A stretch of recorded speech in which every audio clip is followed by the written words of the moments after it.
หนักกว่าหรอกพี่น้องแซ่บๆกันน้องเฮ็ดเดียวหรือเปล่าฮะเฮ็ดเดียวหรือเปล่าอยากคนด้วยแล้วจะเคย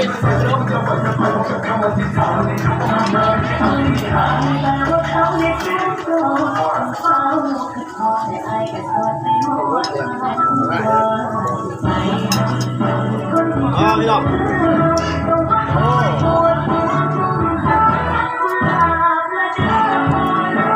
มาลงเห็นได้อยากลงเนอะนาทีโดนตุ้มส่งใครบ้างไอ้กวนบ้านนี่นะเห็นบ่กวนบ้านนี่2-3อย่างกวนบ้านนี่มันตกแล้วเบิดได้แล้วตกอันนี้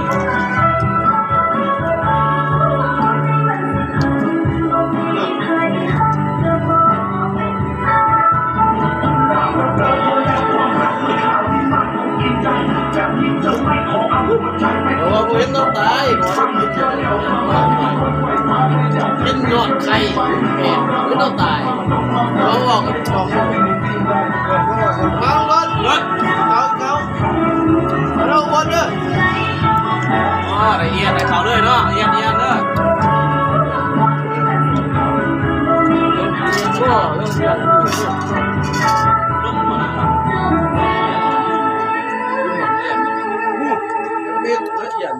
ไม่ได้ไปไหน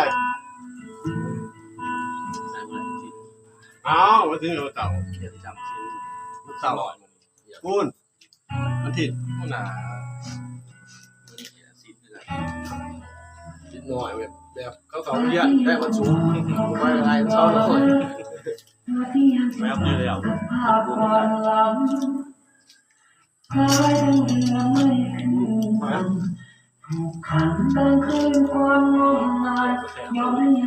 นั่นแหละผมเห็นแต่เคยใส่ของกินของอยาก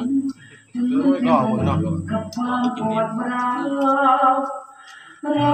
กินนิด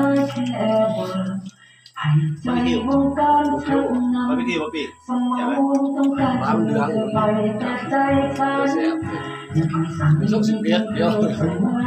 เมตรดีกว่าไม่เคยได้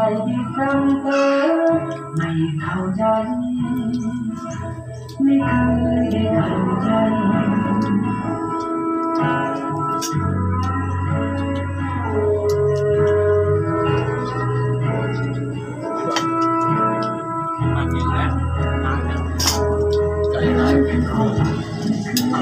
มาลุงมา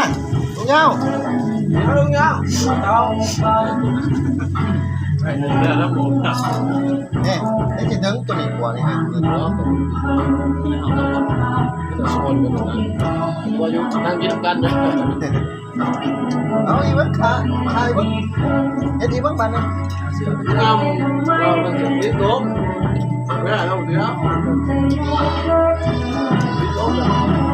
แล้วเสียงเขาแล้วเขาหายเลย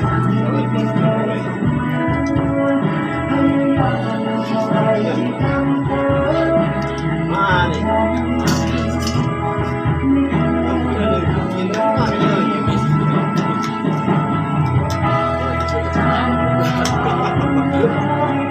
เข้าสิว่าไม่ได้จะได้สะดวกไม่ได้ก็เลยนะ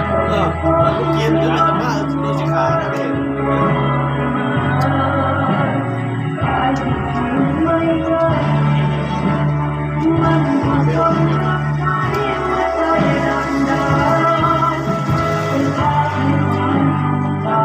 เมื่อที่รถเข้า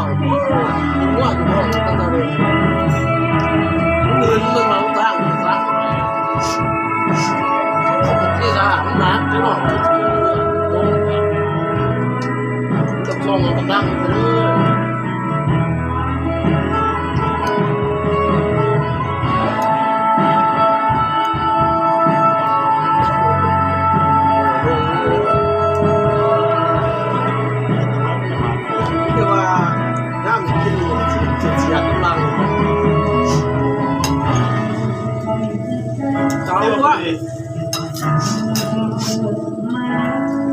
มา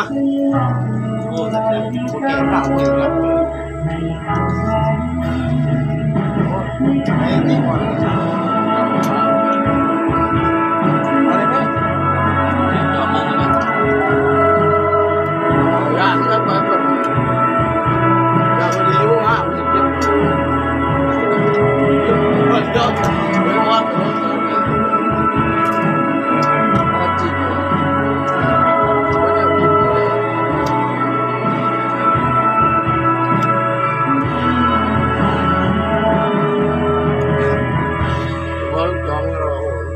ตาย มันมาเฮาบ่ขูดปลาไว้นังมัน ไม่ใช่ตัวใช่ สิเน่าไว้เนาะ